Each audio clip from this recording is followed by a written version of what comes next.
Hello and welcome to this new video. This is going to be something different. It's a tutorial on a game called Star Strikers. It's a custom game mode within the game of Starcraft 2, which is free by the way.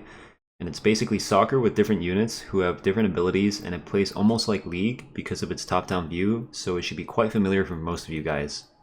In this video, I'm going to try and give you a basic rundown of how to run the game, navigate / understand some of the UI because it's kind of an old game, as well as cover some of the basic mechanics that you'll encounter within Star Strikers.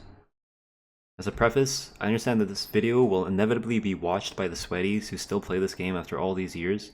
You know who you are. Don't be elitist, and don't be a cunt. This is mostly for the viewers and friends who I'm trying to introduce to this game at a basic level. Fuck your tier lists, no one pays you to play this game. Alright, let's start with how to actually play the game. Once you've downloaded and launched StarCraft 2, you want to come over here to where it says Custom, and then click on it. Good job. And then you want to come over here and click on Arcade as well, and then type in Star Strikers, like this. After that, you'll find this icon, and you want to make sure you click this one. After you double click it, if it's your first time, it will download the map, otherwise it'll just create the lobby. And once you're in, you can invite your friends.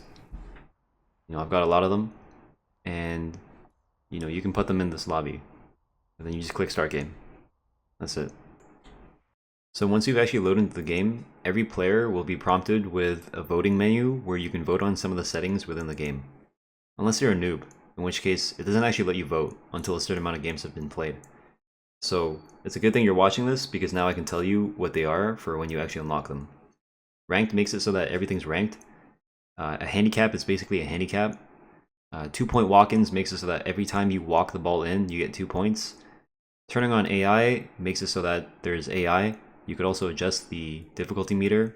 That will only apply if there's like a lopsided sort of thing, like if there's an advantage on one side, 3 versus 4.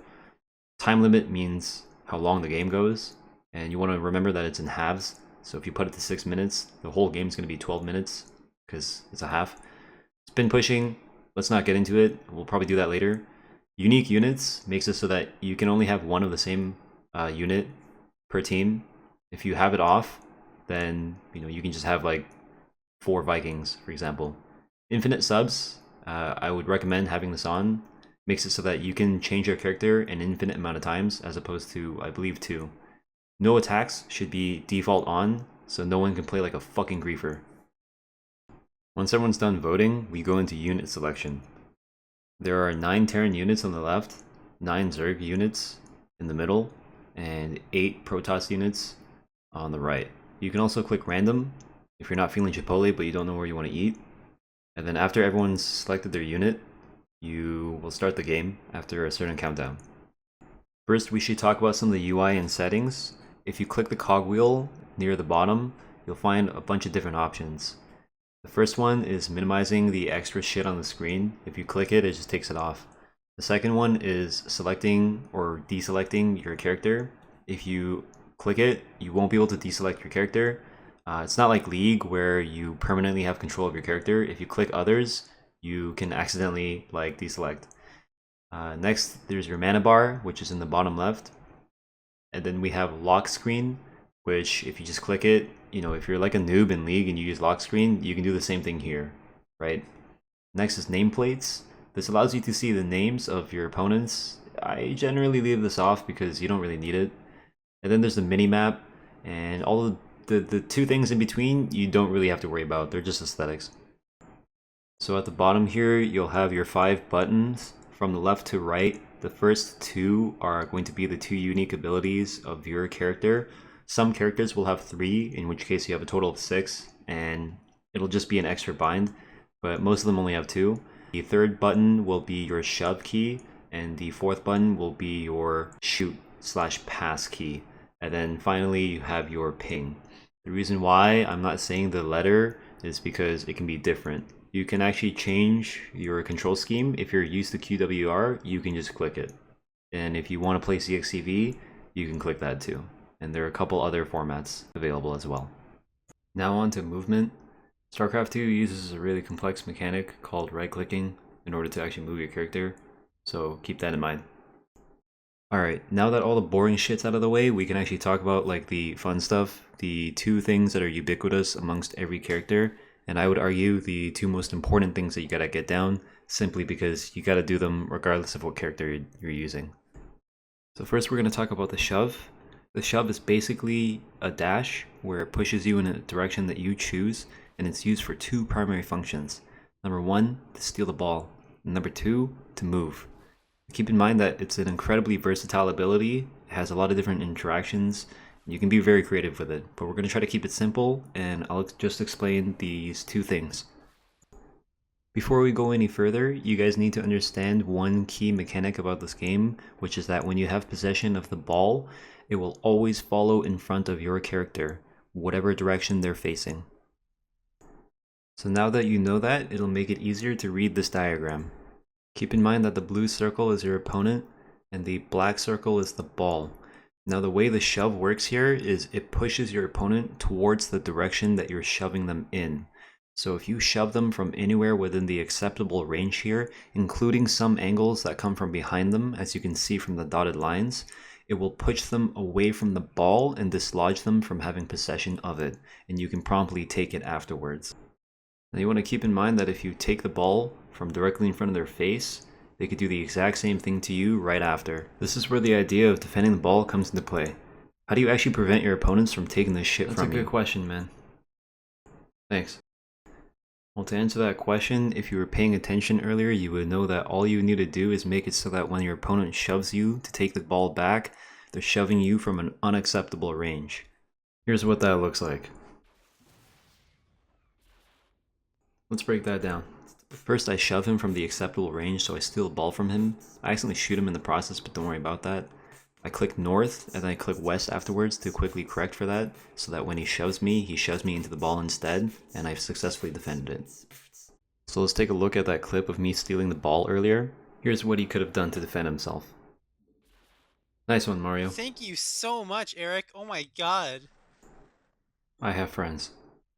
Now you know how to shove to take the ball from people, and also how to defend yourself against having that done to you.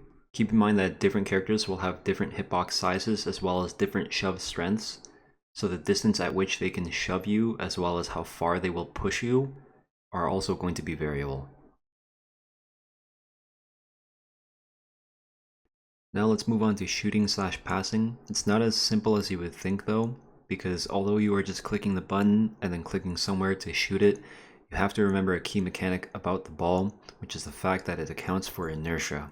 Basically this means that the ball will always end up a little bit farther ahead than where you actually click, unless you're clicking outside of the range indicator, in which case it'll go to the max range.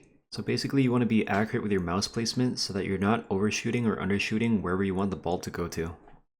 This next clip has pretty shitty camera work, but I want you to try and pay attention to my mouse placement and the way in which I'm accounting for the slight slide that the ball will have, as well as the fact that I'm leading the ball so that I can pass to my teammate effectively.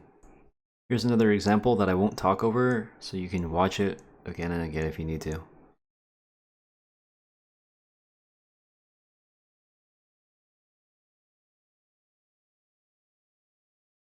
Nice. Let's take a look at a couple of bad examples. This is one where you don't lead the ball. The fuck, Mario? Here's one where he doesn't lead the ball again, but at least he doesn't overshoot it like a fucking noob. When you get better at the game, it's actually okay to overshoot to fire the ball at max speed, as long as you're leading accurately, but if you think you're gonna miss, you can always play it safe with your cursor placement. Next, we're gonna talk about dribbling, my favorite mechanic in this game. Dribbling is when you kick the ball to yourself or near your character to control it.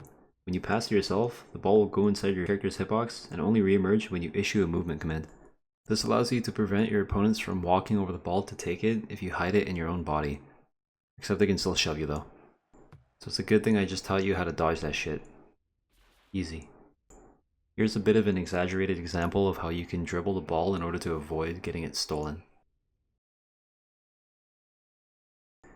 This is a bit more of a realistic example where I'm pulling the ball in to avoid having it shoved onto, as well as changing my direction without giving the opponent the ball by turning into them. Just remember though, dribbling the ball doesn't prevent your opponent from just shoving you off of it. This is why dribbling is primarily used to prevent accidentally letting your opponent walk onto the ball by changing direction quickly without having the ball stick out in front of your character for them to take, generally when the shove is on cooldown. For example, right here, you don't really want to dribble because he's just going to shove you. Fuck you. However, if you're paying attention, you'll remember that you can defend against shoves, so when you go to dribble, keep those principles in mind. Shit on. When you get really good at this, you can start doing ego plays like this.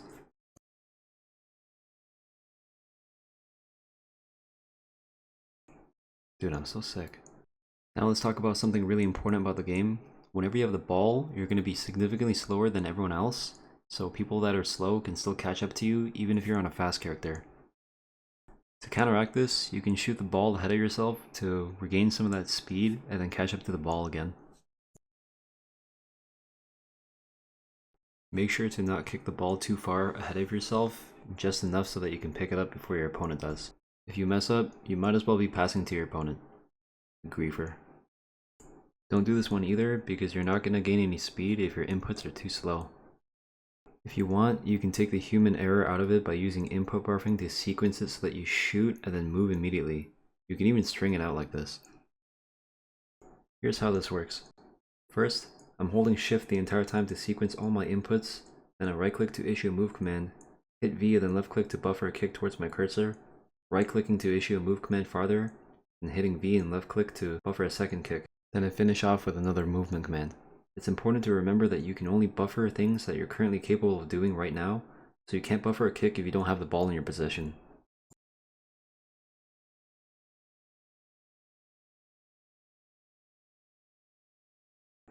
I won't get into it too heavy in this video, but basically you can sequence things like passes like you just saw as well as shoves, and you can even sequence them together, or even abilities.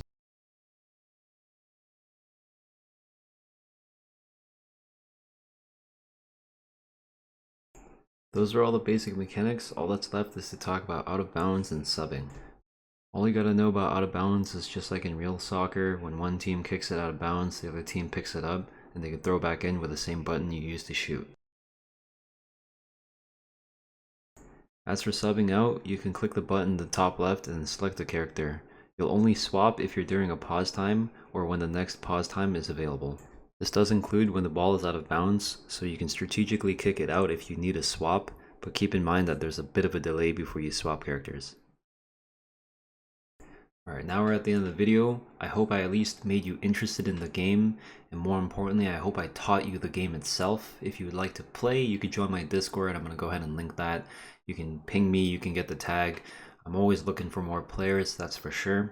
If you guys want more videos on this sort of thing, I don't mind making guides for the different champions available, you know, for Zerg, Terran Protoss, or maybe even strategy guides. I'd like to think that I'm a pretty decent player. No doubt this is going to get scrutinized once again by the sweaty players, but just trying to teach you guys the game, I guess. Alright, thanks for watching.